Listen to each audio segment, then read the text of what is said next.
My mother called me on the morning of December 22nd to tell me that my children and I were not welcome at Christmas. Not in a roundabout way, not with any softening around the edges. She said it the way Helena Matthews has always delivered bad news, with the breezy efficiency of someone reading a grocery list. Sienna. Her voice came through the phone crisp and certain, the way it always did when she had already decided something and was simply informing me of the outcome. I need you to listen carefully, because I'm only going to say this once and I don't want any drama.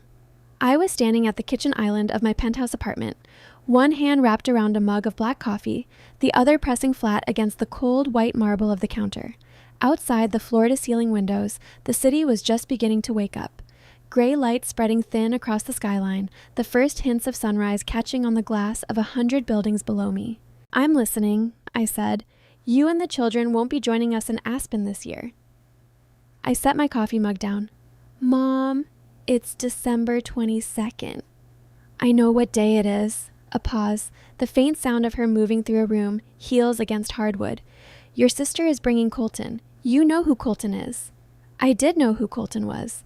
Elodie had been talking about him for 6 months. Senior VP at Hargrove Asset Management, old money family from Connecticut, a man who had, according to my mother's repeated assessments, the kind of pedigree that could set Elodie up for life if she played her cards correctly. He comes from a very different world, Sienna.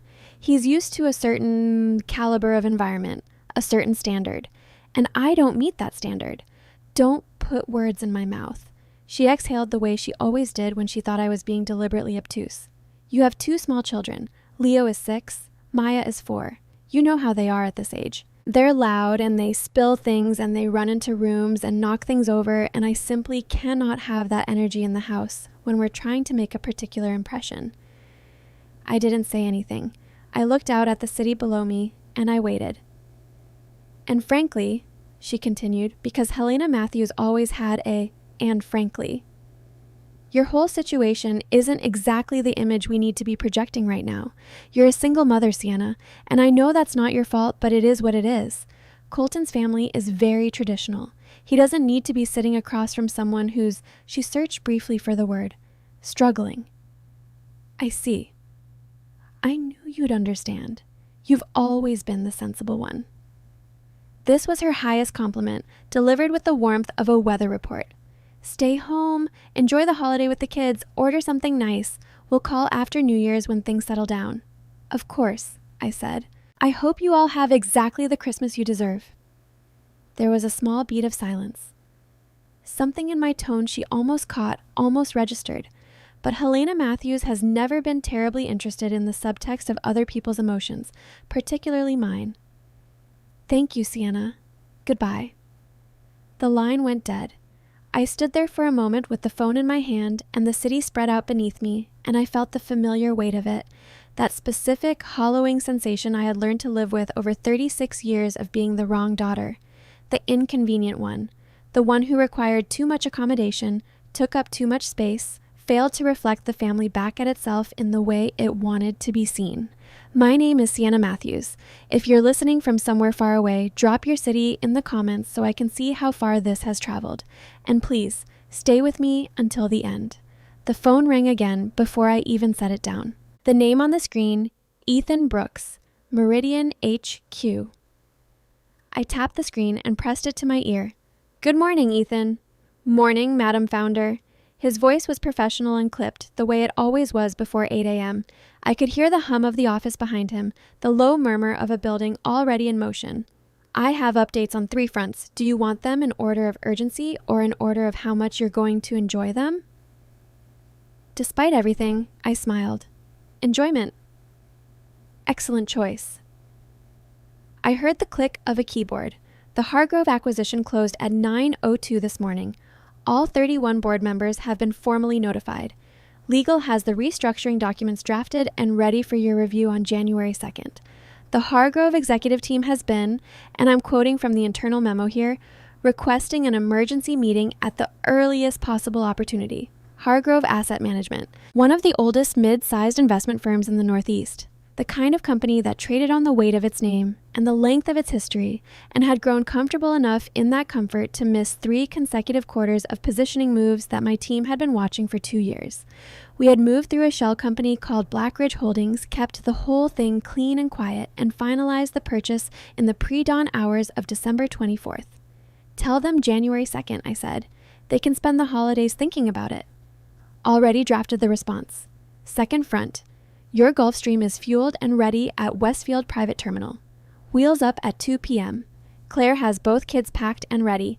Leo's building blocks are in the second carry-on. Maya's stuffed elephant is in her backpack and she will not let go of it, so don't let anyone try to check it.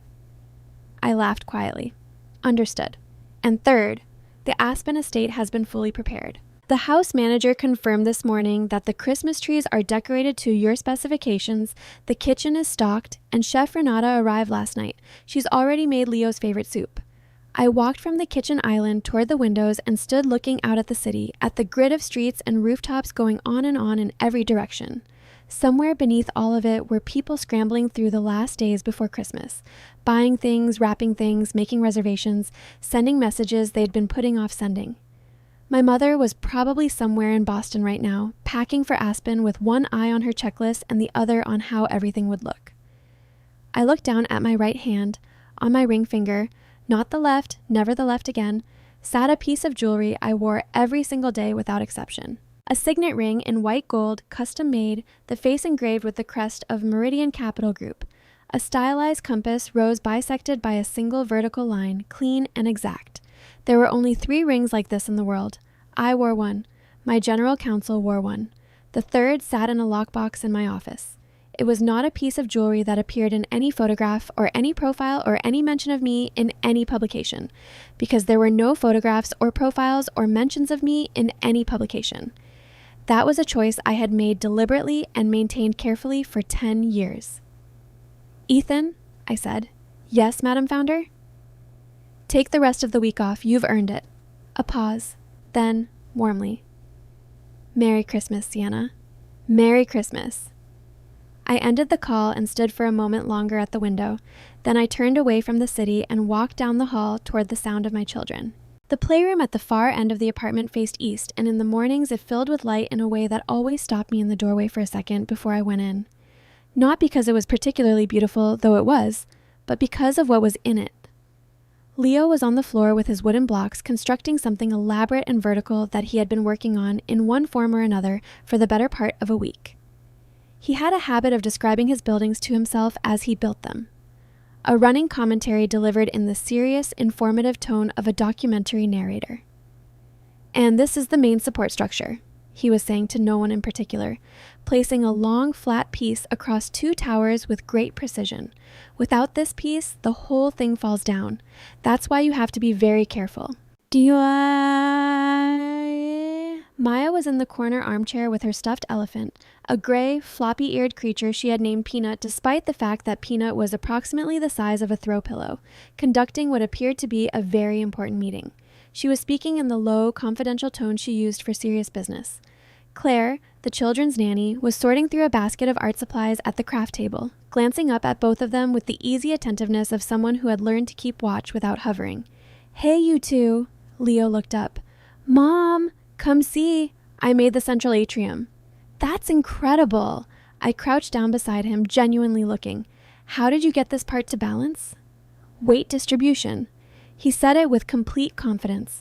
You have to spread the weight so no one part holds too much. Otherwise, he made a collapsing gesture with both hands and a sound effect to accompany it. I looked at my 6-year-old son and I thought, he's going to be fine. Whatever comes next, he's going to be fine. Maya appeared at my shoulder. Mom, I'm having a meeting. I can see that. Who's attending? Peanut and 2 invisible colleagues.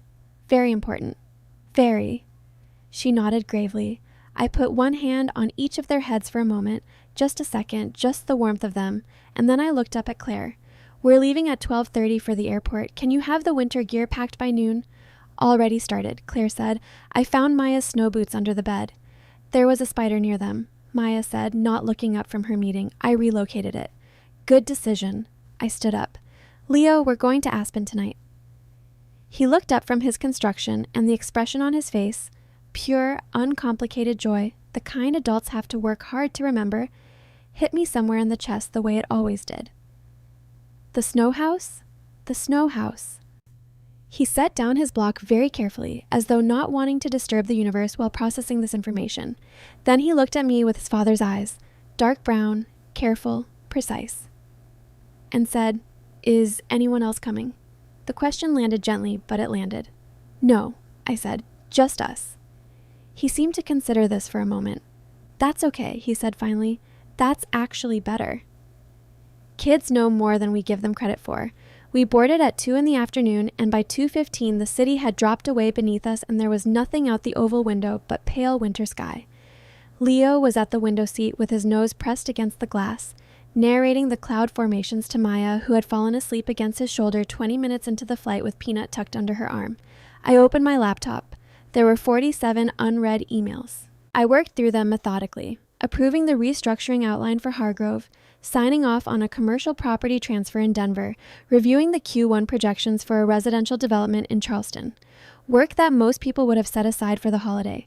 Work that, for me, had never felt separate from life, because it was my life, the thing I had built with my own hands when there was nothing else to build with.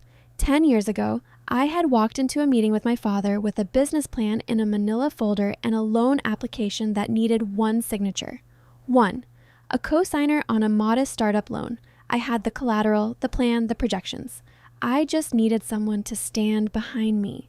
Trevor Matthews had looked at the folder for approximately 45 seconds, pushed it back across the table and said, "You're not a good investment, Sienna.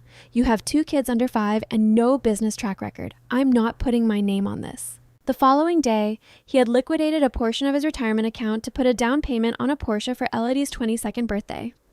I had driven home from that meeting, and I had sat in my car in the parking garage of my apartment building for about 20 minutes, and then I had gone upstairs and fed my children dinner, and the next morning I had started making phone calls. I didn't build Meridian Capital Group out of spite. I want to be honest about that. I built it because I had something to prove. Yes.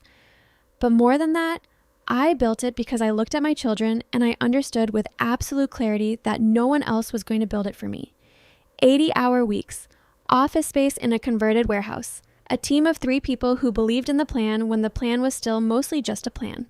1 small commercial property, then 2, then 6.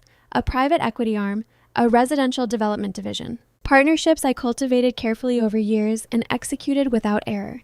The Hargrove acquisition, completed this morning, had been 4 years in the making. I closed my laptop and looked out the window at the mountains beginning to appear on the horizon. White peaks cutting into a sky that had gone the deep, particular blue of late afternoon in winter. Leo had fallen asleep next to his sister, both of them curled together in the wide leather seat like they had settled into each other naturally, the way siblings do. I let myself sit with that for a moment, just that. While we were somewhere above the Rockies, 400 miles away in Aspen, my family's careful fiction was beginning to unravel. They had flown commercial, a connecting flight through Denver that my mother had complained about extensively in the family group chat, which I was technically still a member of despite not having responded to a message there in 7 months. Helena had wanted to project an image of seamless, effortless wealth, which meant arriving at the rental property before Colton and having everything arranged perfectly. Trevor had rented an SUV. Ryan was in the back with Alexandra Reed, his girlfriend of 8 months, and beside Alexandra sat Elodie, applying lip gloss in the reflection of her phone screen and saying, for what was apparently the 4th or 5th time, that the drive was taking forever and her feet were already cold. Alexandra Reed was 35 years old. She was a partner at Reed & Sullivan LLP, a boutique firm specializing in corporate mergers and commercial real estate transactions. She had graduated first in her law school class, built her practice from the ground up, and had a mind that cataloged information the way other people cataloged grievances. Automatically, permanently, and with perfect recall. She had been dating Ryan Matthews for 8 months. In those 8 months, she had paid for approximately 60% of their shared expenses, listened to an uncountable number of stories about Ryan's upcoming exits on various investment positions, and had received 2 months ago a promise ring that Ryan had presented to her over dinner with the confidence of someone certain of what they were offering. She had accepted it because at the time she had believed him. Or, perhaps more accurately, she had wanted to believe him. There is a difference, and Alexandra knew the difference better than most people, and had been sitting with that knowledge quietly for several weeks. She looked out the window of the SUV at the mountains and said nothing. Pull up, Richard. It should be the next left. Helena had the directions open on her phone, one manicured finger hovering over the screen. The cabin, which Helena had described in the family chat as our little mountain retreat, had been rented for 3 days at a rate that had required maxing out the first of what turned out to be 3 credit cards. It was, by all available pictures, a beautiful property, timber frame construction, a stone fireplace, a wraparound deck with views of the valley. Trevor pulled the SUV into the driveway and stopped in front of the door. He got out, punched in the rental code. The panel flashed red. He tried again, slower, more deliberate. Red. What's taking so long? Elodie's window went down, letting in a rush of December air that made her immediately recoil. My toes are literally losing feeling. The code isn't working. Trevor tried a 3rd time, then rattled the handle with increasing force, as though the door might respond to conviction if not to accuracy. Helena called the property management number. The conversation that followed lasted approximately 90 seconds, and by the end of it, the confident, manicured authority in her voice had given way to something thinner and higher pitched. She lowered the phone. They canceled the booking. Inside the SUV, silence. My card didn't go through for the final payment. They tried twice. The system automatically released the property. Elodie, what does that mean? Helena, it means we don't have anywhere to stay. She said it the way someone says something they are not fully processing yet, the words arriving in the mouth before the brain has caught up to their implications. Elodie's response was immediate and operatic. She kicked the back of Trevor's seat. She declared that her life was over. She said, not entirely incorrectly, that Colton was arriving tomorrow morning and believed the family owned a ski lodge, and that the gap between that belief and the reality of 4 people sitting in a rental SUV in a stranger's driveway in 17-degree weather was not a gap she was prepared to bridge. Trevor tried 2 more cards, both declined. Ryan had been quiet through all of this, looking at his phone. Now he looked up. Wait. He said it in the tone of someone who has just had an idea they aren't entirely sure is good. Sienna said she was bringing the kids to Aspen this year. I still have her location shared from last summer. She asked me to track her flight when I was picking up Leo from the airport in June. She never turned it off. Helena turned around in her seat. Where is she? Ryan turned the phone so she could see. The blue dot sat squarely in the middle of what the map labeled, unhelpfully but accurately, as the Northern Residential Mountain District. She's probably at some budget rental, Helena said. You know how she is, practical to a fault, but it doesn't matter. It's Christmas Eve, and family is family, and she can't turn us away. She literally just, Alexandra started. Family, Helena repeated with the finality of someone closing a door. Ryan, get me that address. Alexandra looked out the window again. The mountains sat in the early dark, indifferent and immovable, and she pressed her lips together and said nothing.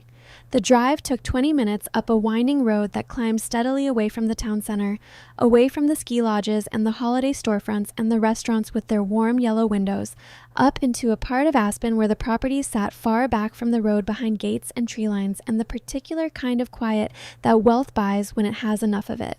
Helena kept commenting on how far out it was. Ryan said the GPS was showing them correctly and he was sure of it. Elodie had stopped crying and started doing something on her phone that required intense concentration. Trevor drove in the tight-shouldered silence of a man who has made too many wrong turns to count but will not accept navigation assistance. Alexandra watched the addresses change as they climbed. She had worked in high-end commercial real estate law for 11 years. She knew these neighborhoods, not personally, but professionally, the kinds of properties that appeared in the documents on her desk. She had a specific, trained eye for architectural tells, the way a driveway was engineered, the gauge of a gate, the particular language of a building that knew exactly what it was worth. The properties they were passing were not vacation rentals. Stop, Ryan said. It should be right here. Trevor stopped the SUV. In front of them, set into a stone pillar on either side of the driveway, was a pair of iron gates. Each one stood 12 feet high. They were not decorative. They were the kind of gates that meant something. Beyond them, up a long, heated driveway lined with snow-covered pines, sat a house. To call it a house is technically accurate in the same way that calling the Pacific Ocean a large puddle is technically accurate.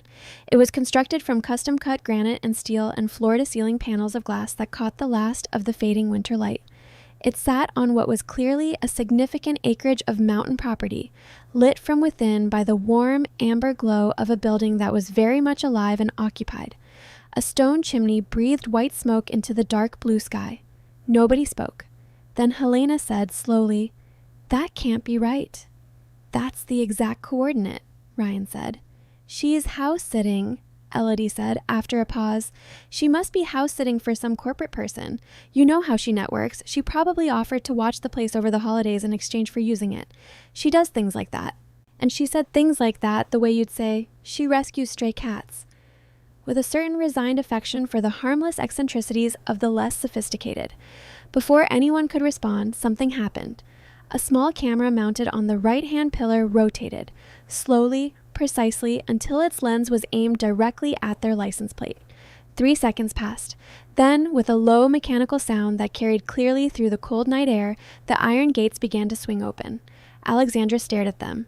Her heart was doing something unusual, a specific kind of accelerating alertness that she recognized from courtrooms, from depositions, from the moment before a document is produced that changes everything.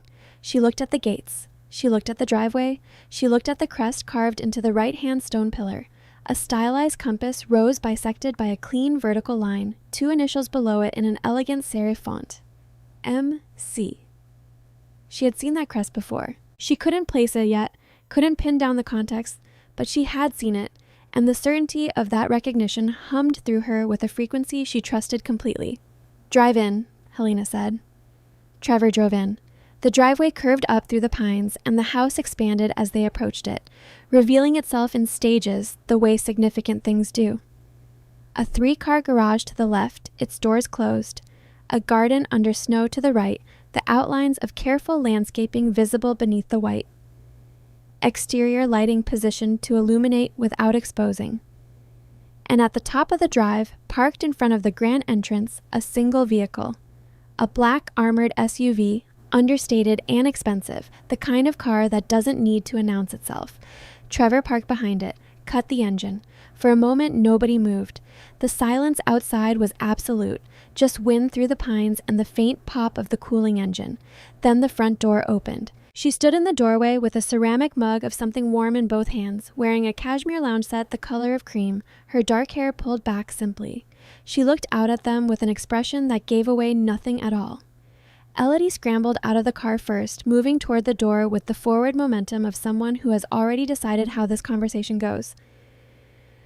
"Okay, so I know this looks weird, but our rental fell through and it's literally an emergency and I just need you to..."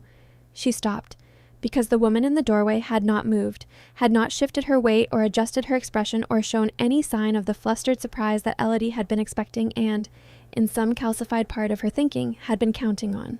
The rest of them got out of the car. Alexandra was the last one. She stepped out onto the stone driveway and pulled her coat tighter against the cold, and she looked at the house.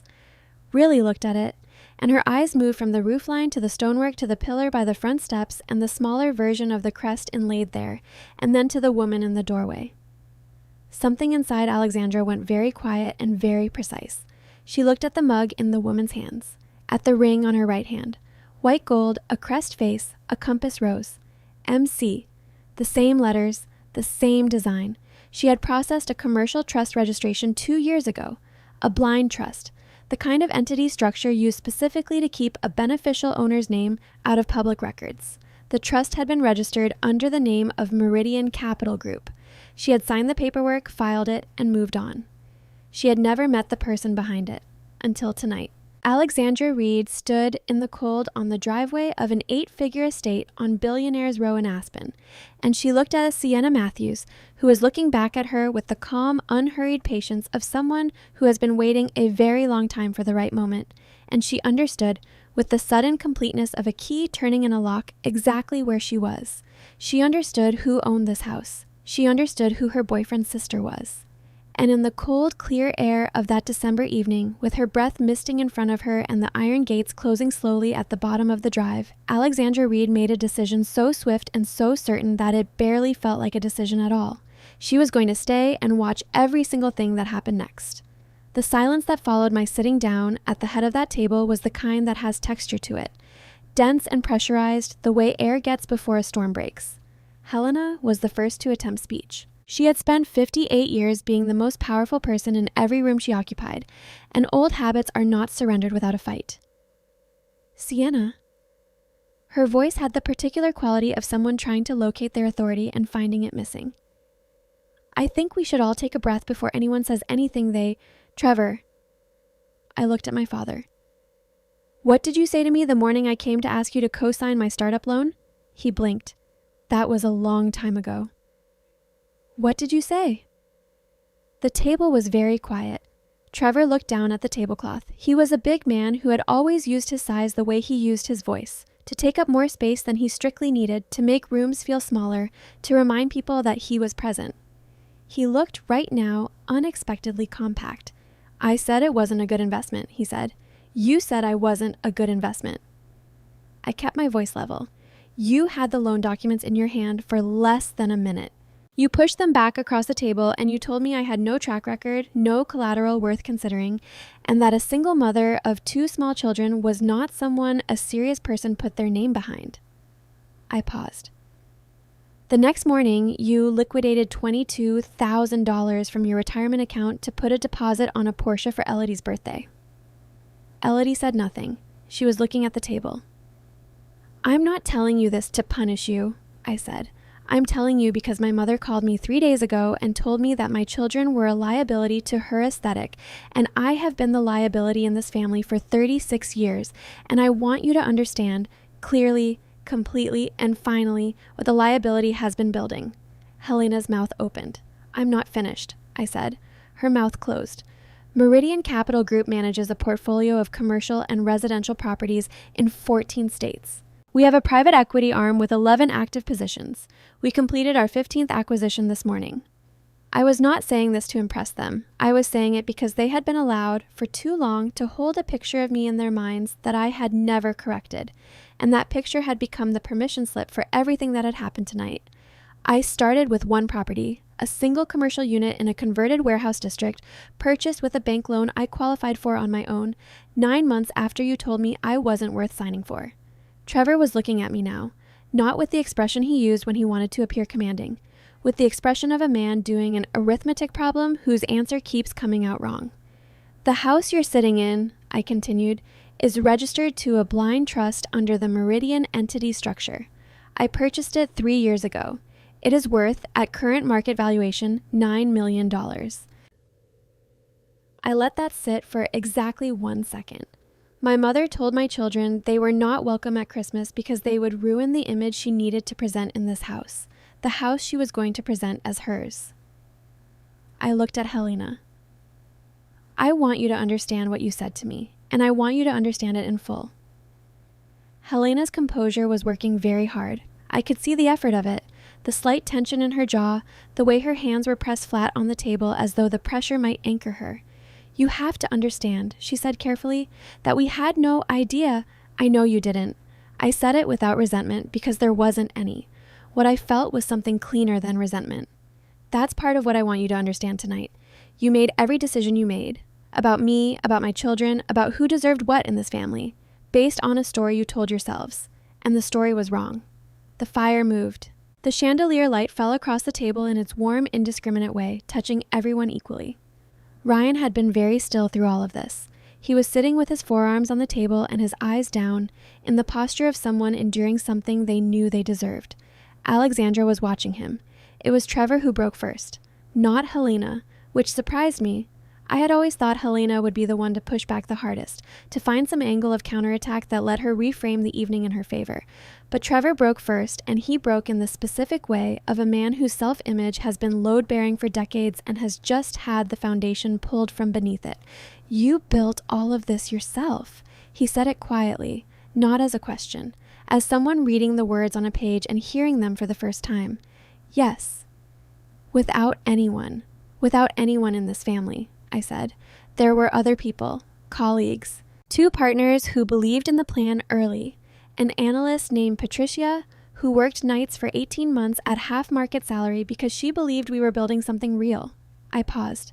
Not family. Trevor looked at his glass. I should have signed the loan. Yes, I said. You should have. Nothing softened in me when I said it. I want to be honest about that. I had spent enough years waiting to feel the relief of his acknowledging it that I knew by now the relief was not going to come. Not in the form I had once hoped for, not in the form that would make the years feel retroactively different. The acknowledgement, when it arrived, was just a fact joining other facts. Trevor, Helena's voice was sharp. Don't what? He looked at his wife, and something in his face had shifted, a tiredness that had been underneath the bluster all evening and was now simply the face itself. Don't tell our daughter she was right. She built, he gestured at the room, the house, the whole impossible evening. She built this. We built things too, Helena said, but her voice had lost its certainty. It was finding the edges of the argument and not liking what it found. Did we? Trevor said. The question sat in the room. Then, from the other side of the table, the sound of a chair being pushed back. Alexandra stood up. She did not make a speech of it. She simply stood, and in standing she altered the room's center of gravity in the way that a certain kind of stillness, brought to its feet, invariably does. She straightened her dress. She placed her hands at her sides. She had the posture of someone who spends a significant portion of her professional life standing in rooms where the stakes are high and losing her composure is not an available option. She looked at Trevor. I want to address something you said a few minutes ago, she said. Her voice was measured and clear, carrying without needing to be raised. You implied that Sienna's success reflects on the values you instilled in her, that the family contributed to what she built. Trevor opened his mouth. I'm not finished. She said it without heat, just as a procedural fact the way she would say it in a deposition. Trevor closed his mouth. I have spent the last 8 months listening to a version of this family that I now understand was almost entirely fictional. She did not look at Ryan when she said this, though Ryan was looking at her with the focused, desperate attention of a man watching a door close. I was told about real estate holdings, investment portfolios, a family legacy that Ryan was actively building on. She paused. I paid for 60% of our shared expenses during this time because Ryan said his assets were in illiquid positions. I covered 2 vacations, 14 dinners, and... She stopped briefly, and in that brief stop was the only visible evidence of anything below the surface. And I accepted a ring that I was told was purchased with investment income. The ring. On her left hand, catching the candlelight. I ran a property and credit background check through my firm's legal database tonight, she said. The delinquency filings are public record. What I found is as follows. She spoke as though reading from a document, though she was reading from nothing. She had memorized it, the way she memorized everything. Trevor and Helena Matthews currently hold 3 liens against the family property in Boston. The first mortgage is 11 months in arrears. The second equity loan, taken 18 months ago and used based on the card statements in the public filing to fund a cryptocurrency platform that closed without generating revenue, is 9 months in arrears. The third loan, taken 14 months ago, is 4 months in arrears. She paused. The property is in active pre-foreclosure status. Helena made a sound. Additionally, Alexandra continued, the credit card cash advance used to fund the purchase of my engagement ring was drawn on a card in Helena's name 2 days before the card was reported delinquent. She looked down at her left hand. Ryan said very quietly, Alex. She looked at him then, directly, fully, with the whole of her attention. I want to be clear, she said, and her voice was the same as it had been throughout, even professional, controlled. Except that now, underneath the evenness, there was something that was not anger and not grief, but was the specific, quiet devastation of a person who has been genuinely fooled by someone they genuinely trusted and has decided, completely and irrevocably, what to do about it. I am not angry at you for not having money. I am not angry at you for your family's financial situation. Those things are complicated, and I understand complicated. She reached up with her right hand. I am ending this because you lied to me, consistently, specifically, and with enough detail to make the lies feel like truth. You let me carry this relationship financially for 8 months while performing the role of a man who didn't need carrying. You let your parents drain their retirement and mortgage their home, and then you let them take money from the bank that already owned your family's debt, and you let them use it to buy me a ring so I would believe the performance. She looked at the ring one last time. That is not a financial problem. That is a character problem. She slid the ring off her finger. She turned to Ryan's wine glass, which was sitting in front of his place setting, still half full with the dark burgundy. She held the ring over it, opened her fingers. The ring dropped into the wine with a small, clean sound. A sound that had a finality to it. The sound of something ending precisely the way well-made things sometimes end. "I don't date men who let their parents steal from their sisters," Alexandra said. She said it quietly, without performance. "I hope you find a way forward that you don't need to lie about." She picked up her coat from the back of her chair. She looked across the table at me, and in her look was a clear professional respect, the recognition of one person who has done difficult things by themselves for a long time for another person who has done the same. She gave me a single nod. Then she walked to the door of the dining room and out of it, and her footsteps went quiet down the hall, and she was gone. Ryan stared at the ring at the bottom of his wineglass. He stared at it for a long time. Nobody said anything. It was Helena who found her voice first. She looked older than she had at the beginning of the evening. It was not that anything physical had changed. Her dress was the same, her hair was the same, but the machinery behind her face had altered its operation, and what showed through was different. Not softer exactly, smaller. "We need help," she said. I looked at her. "We have nothing left." She said it plainly, without the performance she had used for everything else tonight. This at least was true. The cards are maxed, the loans are in default, the house... You heard what she said. Her voice broke briefly on the word house and then recovered. "We put everything into your brother and your sister because we believed. You believed they were the better investment," I said. She flinched. "I'm not saying it cruelly," I said. "I'm saying it because I want you to hear your own logic in plain language. You made decisions about which of your children deserved your resources based on which of them you thought would produce the best return. You were wrong about the return, and you were wrong about the math." I kept my voice even, but more than that, and this is the part I need you to actually hear, you were wrong about what your children needed from you, which was never money, which was never a cosign or a car or a Paris degree. I paused. It was to be treated as though our value was not conditional. Helena had both hands pressed to the edge of the table. Tears were moving down her face. Real ones, I believed, though I had seen Helena cry strategically enough times that I had learned to hold the belief lightly. "Please," she said, "we just need a loan, enough to stabilize. You have more than you could ever—" "I know," I said. "I know what I have." I reached down beside my chair. Since before dinner, against the leg of the chair that had been mine all along, the one I had not sat in until tonight, I had placed my work bag. I reached into it now and removed the folder I had been carrying for 6 months. It was a manila folder, thick, with a binder clip holding the pages together. I set it on the table in front of Trevor. He looked at it. "Open it," I said. His hands were not steady. He undid the binder clip and lifted the cover. The first page was a document on legal letterhead, a debt transfer agreement between a regional bank and an acquiring entity. The address in the header was the family home in Boston. The property described in the agreement was the property he had raised us in. He stared at it, turned the page, a notice of default, first occurrence, turned again, second notice, third notice. His hands had gone very still, as though the paper itself had a weight he hadn't anticipated. He turned to the final document in the stack. "Read the header. Read the name of the acquiring entity." His voice, when it came out, was barely a voice. "Blackridge Holdings." "Yes," I said. He looked up at me. "The Shell Company." "Meridian's acquisition vehicle. Yes." The understanding moved through his face slowly, the way cold moves through a building, finding every uninsulated place. "You bought our mortgage," he said. "I bought all 3 of your mortgages," I said, 6 months ago, when the bank packaged your delinquent debt and sold it to the secondary market. My portfolio managers flagged the listing as a distressed residential property in a historically valuable Boston neighborhood. It came through the standard acquisition pipeline. My approval was required because the purchase exceeded a threshold.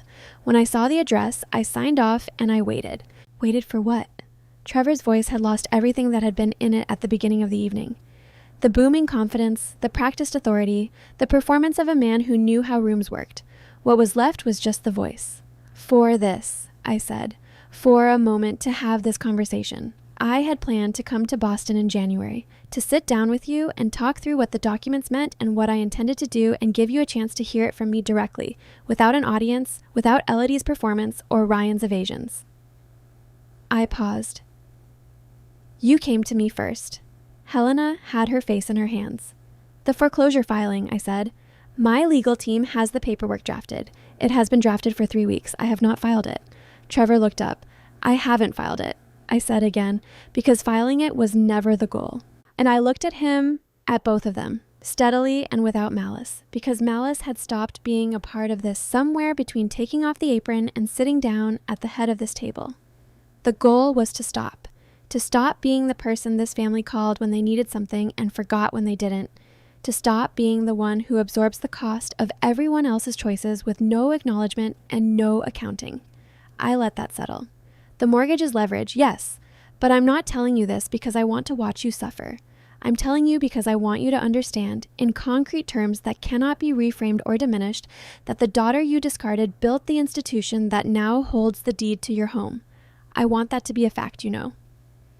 Helena lifted her face from her hands. Her makeup had tracked down her cheeks in thin, dark lines. What happens now? She asked. That depends on you, I said. The foreclosure will not be filed if you agree to a structured repayment arrangement that my legal team will draft. The terms will be fair, below market rate, extended timeline. You will not lose the house if you commit to the agreement and honor it. I paused. That offer is available. It will remain available until January 15th. After that, my team proceeds with the filing. And us, Trevor said. He meant it simply, not manipulatively, not with hidden pressure. Just, what are we now? I thought about it honestly. I don't know, I said. I'm not closing a door, I'm closing a chapter. Whether another one opens depends on whether the things that happened in this chapter are things we can all actually account for. I looked at him. That is not tonight's conversation. Tonight's conversation is finished. I raised my hand and touched the small remote I had placed at the edge of the table before dinner. The door at the far end of the dining room opened. 4 members of my security team came in, not with aggression, not with theater. They came in the way trained professionals do a job, efficiently, quietly, with the minimal necessary display of authority. They were dressed in dark clothes and they moved to the perimeter of the room and they waited. Elodie, who had been silent for longer than I had ever known her to be silent in her adult life, made a sound in her throat and pushed back her chair. She had been cycling through something during the conversation. I could see it in the way she held herself, the way her eyes had moved from face to face as the evening dismantled itself. The anger was still there. The anger was, I suspected, the thing she would hold on to longest, because anger is easier to carry than shame. You planned this entire thing, she said. Her voice had the tight, high quality of someone fighting to hold a tone in place. You knew who Colton worked for. You let us come in here and make complete fools of ourselves because you wanted to watch it happen. I opened the gate, I said. Everything after that was yours. That's not... She stopped, started again. You sat there in that apron for hours pretending to be... You put the apron on the hook. I said it simply. You told me to make myself useful. I did. Her jaw tightened. The fight in her face was trying to find its purchase and not finding it, because the argument required me to have done something wrong, and the argument kept sliding off the facts. We have nowhere to go tonight, she said finally, and it came out smaller than she intended. There are rooms available at the Aspen Lodge in town. I've already arranged for a car to take you there. I looked around the table. Tonight and tomorrow night are covered. You can book your flights home from the concierge. You're paying for our hotel, Ryan said quietly. It wasn't a question. Yes. He looked at me for a long moment. His face was very tired, not the performed tiredness of someone wanting sympathy, but the real exhaustion of a person who has been sustaining a complicated fiction and has just been relieved of the effort. Thank you, he said. It came out plainly, without anything underneath it except that it was true. Trevor stood without being asked.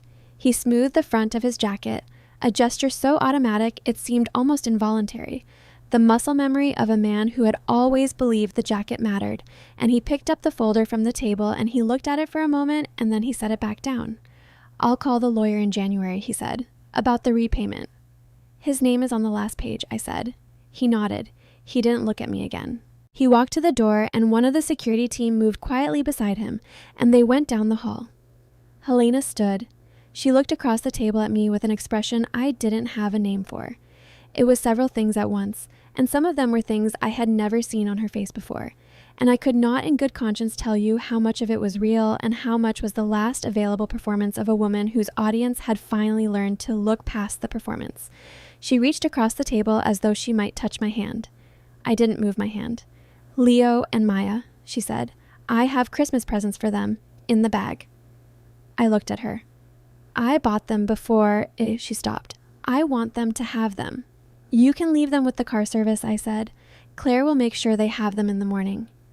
Her hand, which had been extended across the table, came back to herself. She held it against her chest briefly, as though it had been cold. "I love you," she said. "I know you do," I said, "in the way you know how." She went to the door. She didn't look back. Elodie left without saying anything, which was its own kind of statement. Ryan went last, slowly, with his hands at his sides and his eyes on the floor, the walk of a man with a great deal to think about and the knowledge that the thinking would take a long time. The front door opened. The winter came in briefly. The front door closed. Colton had been standing near the far wall throughout all of this, as still and unobtrusive as someone can be in a room where history is being made. He looked at me now with the expression of a man who has just been present at something significant and is not entirely sure what his role in it was. "I owe you a genuine apology," he said, "for coming here without—" "You were deceived," I said. "You don't owe me an apology for that. I owe you one for not doing better due diligence." He said it with the directness of someone used to being accountable for his analysis. In my professional life, I would consider that a serious error. "Then consider it noted," I said, "and consider it addressed at our January meeting." He looked at me, a clear, assessing look, the kind that takes a person in without pretense. "You gave me a chance to stay and hear that conversation." "Yes." "Why?"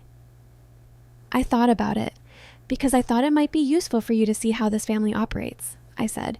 "You were about to become more entangled with it. Now you have the information to make your own choices." He was quiet for a moment.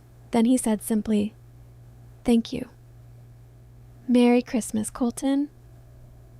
"Merry Christmas, Sienna." He took his coat from the entryway and he walked out through the front door, and I heard his car start up and move down the heated driveway and the gate at the bottom register the motion and swing open and closed. And then there was silence. I stood in the dining room for a while, not doing anything, just standing. The candles on the table had burned down into themselves, and the chandelier light was the warmest thing in the room, and the fire was low but still going. The wine stain on the tablecloth had dried to the color of old ink. I had thought for a long time that this moment would feel like something specific. Triumph, maybe, or relief, or the specific satisfaction of an account finally settled. What it actually felt like was very quiet, like a room after a piece of furniture you'd grown used to is removed. Not empty exactly, but spacious in a way that takes time to learn to inhabit. I blew out the candles. I walked through the house toward the living room and stopped in the doorway. Alexandra was on the sofa with her legs tucked under her and a cup of tea in both hands, looking into the fireplace. She had found the tea herself, which meant she had found the kitchen, which was the kind of practical, self-sufficient thing she did without making anything of it. She looked up when I appeared. "I thought you might have taken a car," I said. "The roads are closed until morning. Storm moved in about an hour ago." She nodded toward the windows where the snow was doing something serious against the glass. "I asked one of your security team. He said I was welcome to stay if you agreed." "Of course you're welcome to stay." I sat down in the armchair across from her. "I'm glad you're here." She looked at me with the direct, uncomplicated look she used when she meant something exactly as it appeared. "Are you all right?" I considered the question honestly. "Yes," I said. "I think so. It's a strange thing. You prepare for something for a long time, and then it happens and it's different from how you prepared for it. Not worse, just different." "Different how?" "Quieter," I said. "I thought I would feel more. When my mother said she loved me, when my father said he'd call the lawyer." I looked at the fire. I felt the words. I just didn't feel changed by them. That's not the same as not feeling anything. "No," I agreed, "it's not." We sat in the warmth of the fire for a while without speaking, which was not an uncomfortable silence, but a settled one. The kind that happens between people who have been through something together and don't need to keep processing it out loud to know that they have both processed it. The ring, I said.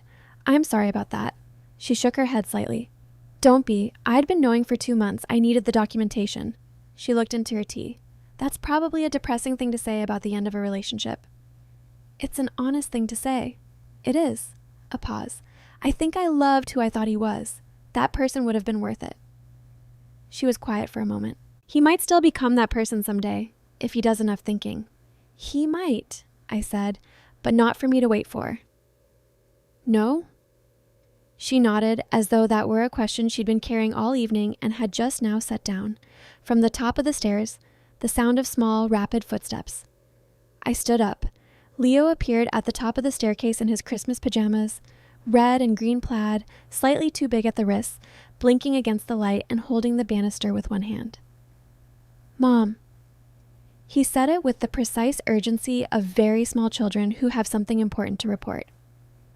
Maya says the movie finished and Santa hasn't come yet because it's not midnight, but she wants to know if we can come downstairs and wait. You can absolutely come downstairs, I said. He turned. Maya, and a pause, and then the sound of Maya appearing from the cinema room in her own pajamas. Peanut the elephant tucked under one arm, her hair doing the specific architectural thing it did when she'd been reclining in a chair for 2 hours. They came down the stairs together, Leo deliberate, Maya in the contained, barely running way of a 4-year-old who has been instructed not to run on stairs and is respecting this technically while pushing all available limits. They reached the bottom, and Leo went to me immediately, pressing his head against my side in the silent, habitual way he had used since he could walk, and I put my hand on the top of his head.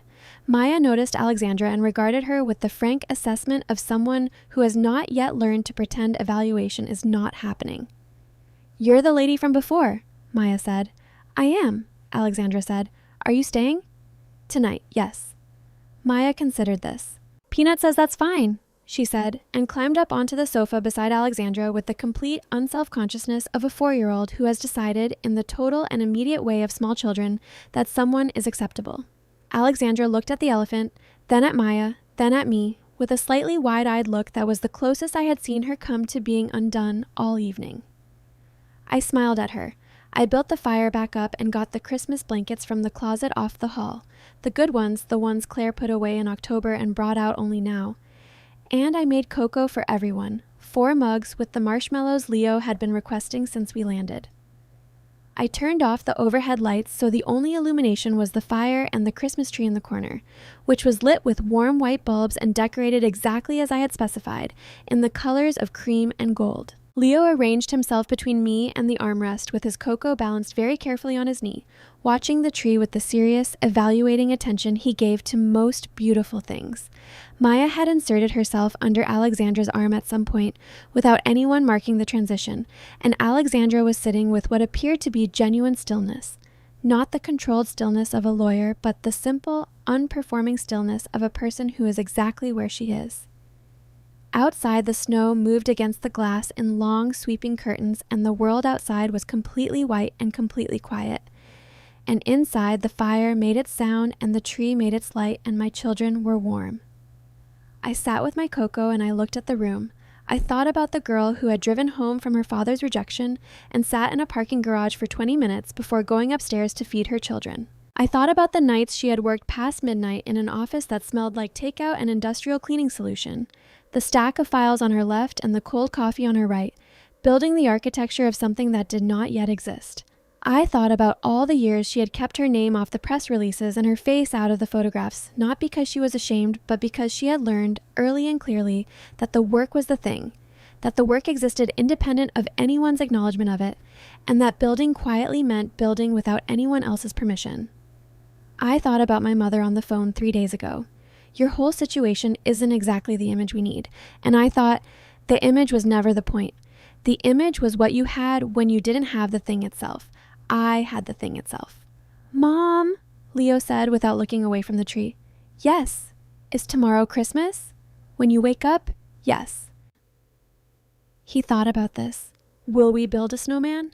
First thing. A big one? The biggest one, I said. Bigger than both of us. He considered the structural implications of this, briefly, and then nodded with the air of someone who has run the numbers and found them satisfactory. Maya was asleep against Alexandra's arm. Peanut had been repositioned at some point so that his cloth head was tucked under Maya's chin. Alexandra was not asleep, but she was close.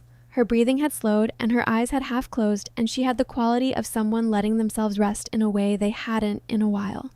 The fire went on doing what fires do. I held my cocoa in both hands, and I looked at the Christmas tree, and I let myself sit with it. This room, this particular configuration of light and warmth, and these specific people, without trying to make it mean more than it was, or protect myself from how much it meant. Family is not a matter of last names or legal documents or the accident of a shared bloodline. I know that now, the way I know things, I learned the hard way, not as a comfort, but as a truth, earned and permanent. Family is who shows up, who stays when there's nothing convenient in staying, who sits with you in the firelight on a December night after everything has been said and doesn't need to fill the silence because the silence is not empty. It is full of everything that doesn't need saying. I had been told my whole life that I was less than what I was, that my children were too loud, too much, too present, that my life was a liability to someone else's image. I had built an empire in the margins of that lie. And tonight, in the last hours before Christmas morning, I sat in the house that empire built, with my son's head warm against my shoulder and the snow coming down beyond the glass, and a woman I had known for one evening already feeling somehow like someone I had been waiting to meet. And I understood that the real work had never been the buildings or the portfolios or the acquisitions. The real work had been this, getting here, protecting this, and I had done it. If you've stayed with me until the end, thank you. Thank you for listening to this story. Thank you for the comments, the messages, the notes from people who told me they heard their own lives in the parts of it. You are why I keep telling these stories. You remind me that none of us are as alone in these things as we sometimes feel. If this story meant something to you, if you've ever been the one who was written off, overlooked, or made to feel like a liability in the place that was supposed to be your safest, please hit the like button and share this with someone who needs to hear it. And if you haven't already, subscribe to the channel. There are more stories coming. Stories about building when no one believes in the build. About walking away from the table you were never really invited to. About what it means to make your own place. I'll be here. Take care of yourselves. And if you're somewhere cold tonight, I hope you're warm.